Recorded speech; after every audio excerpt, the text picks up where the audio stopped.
Look around you. Right now, in this very moment, feel the solid ground beneath your feet and the ordinary sounds of your life. Hold that feeling. Keep it with you for what comes next. For millions, that ordinary morning was stolen in the night by thunderous explosions and the piercing wail of sirens. To many of us, it is a headline we swipe past. To them, it is everything. I am here to ask you to look closer, past maps, past strategy, into the living heart of this crisis.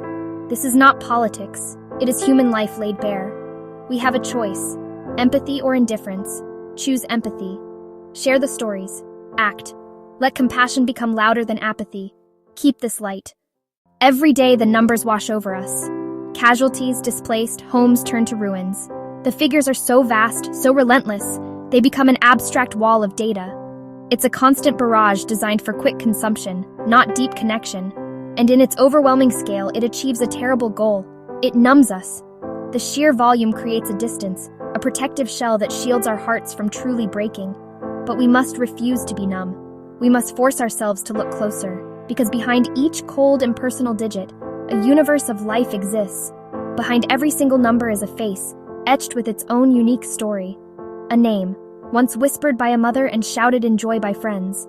A life, as complex and precious as our own, filled with love, laughter, and boundless dreams.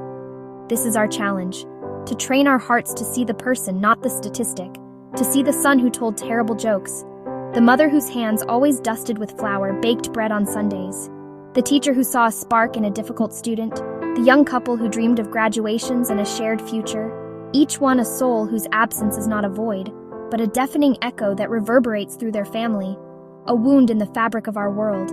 Look for their traces. See the empty chair at the dinner table, a space that can never be filled.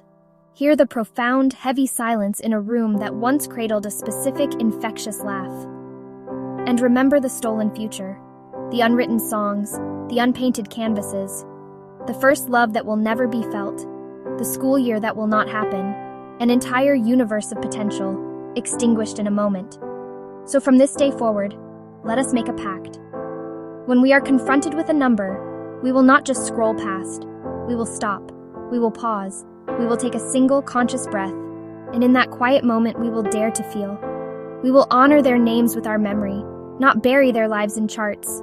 We will tell their stories and refuse to let them be footnotes in history. This is our promise to them. This is our demand for humanity. Let me tell you about Elena, a violinist whose fingers once made the night weep with beauty. When shelters filled, she carried only what mattered. Her instrument, a fragile thread of hope. One dawn, in line for bread, a shell landed. Olena did not survive. Her music fell silent. Her family, her audience, her city, left to carry that silence. Think of Mikhailo, a farmer whose roots were in a single patch of soil who refused to leave his land. Think of Anya, 7, whose drawings now are of tanks and fires, whose nights are full of nightmares. These are not isolated stories. They are millions.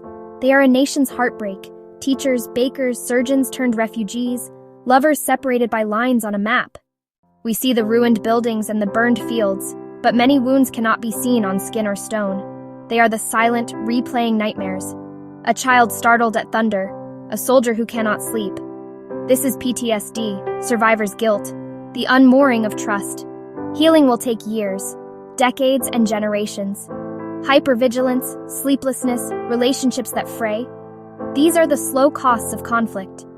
Rebuilding a country is more than bricks. It is rebuilding hope, space for grief, counseling, schools, jobs. If we truly help, our aid must fund mental health, community centers, and training for decades to come. This is not a short campaign.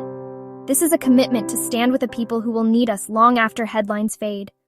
There is a phrase used in war, collateral damage. It's a term born in sterile briefing rooms, spoken from behind a podium, far from the dust and the blood. It is a phrase that sanitizes atrocity. This language is a weapon in itself, one that kills empathy before a single bomb is dropped. It allows us to look away, to accept the unacceptable, to believe that some lives are simply incidental. But there is no such thing as an incidental life. A civilian casualty is not a line item. It is a grandmother, a baker, a child who will never finish school. It is the warmth of hands calloused from a lifetime of care, the scent of fresh bread, the echo of laughter in a hallway.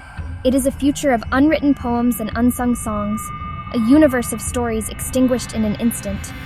These are not numbers, they are worlds. Consider Irina. Her bakery wasn't just a shop on the corner, it was the soul of her street. The bell above the door was the neighborhood's morning alarm. She knew who liked their coffee black and whose child had a birthday coming up. When a missile struck the market, her life, and the heart of that neighborhood, was taken. Her death is not collateral. It is an atrocity that leaves a hole in her community, a silence where her laughter used to be. This is the true cost of war, measured not in territory, but in the empty spaces left behind in the hearts of those who loved her. We must refuse the language that excuses this horror. We must call it what it is: a crime, a failure of humanity. It is a profound failure of empathy, of our ability to see the person on the other side of a conflict as fundamentally the same as ourselves.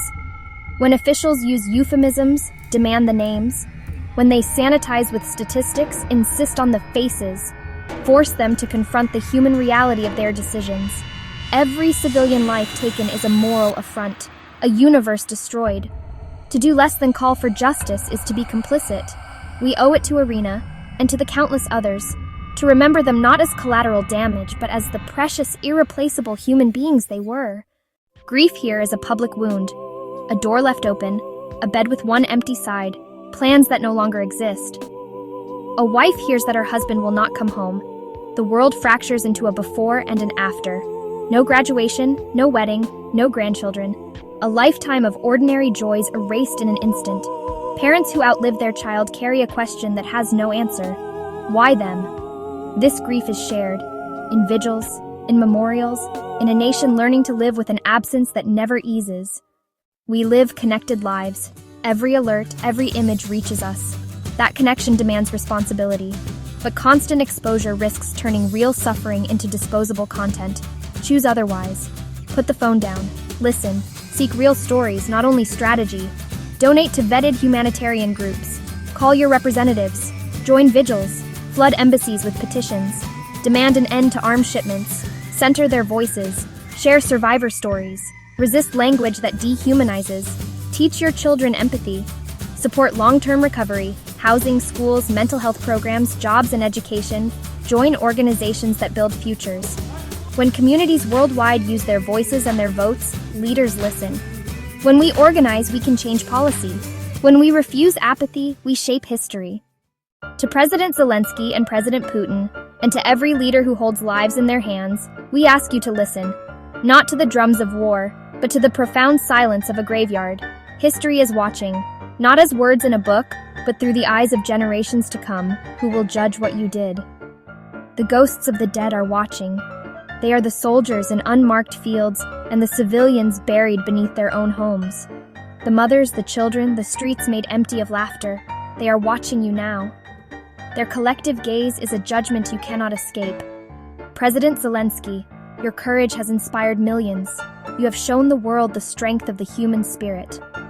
We now ask for a different kind of courage.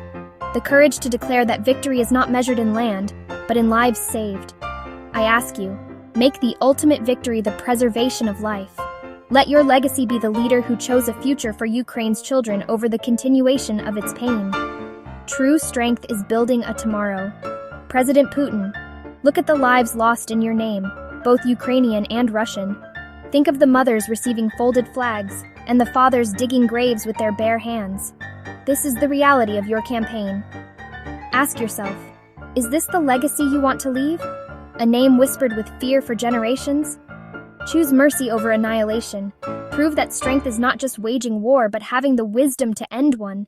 Choose a legacy of peace. Lay down the arms, silence the guns. Let the air be filled not with smoke, but with the possibility of a new beginning. Come to the table. An immediate, unconditional ceasefire is the only first step that stops the bleeding. Every moment of hesitation is another life stolen, another family shattered. This is not weakness. It is the ultimate act of moral strength. And to the global community, to all nations, the UN, and every citizen watching, we cannot remain silent. Indifference is a weapon. We call on you to demand this now. Raise your voices in a single, deafening roar for peace. Not tomorrow, not next week. Now. Your collective will is a force more powerful than any army, Use it. Choose life over land, children over conquest. Choose a future where kids can play without fear, and families can build again, not just their homes, but their trust in humanity. Let this be the moment we remembered how to be human, how to see our own reflection in the eyes of another, for the sake of our shared soul which weeps with every casualty. Cease fire now.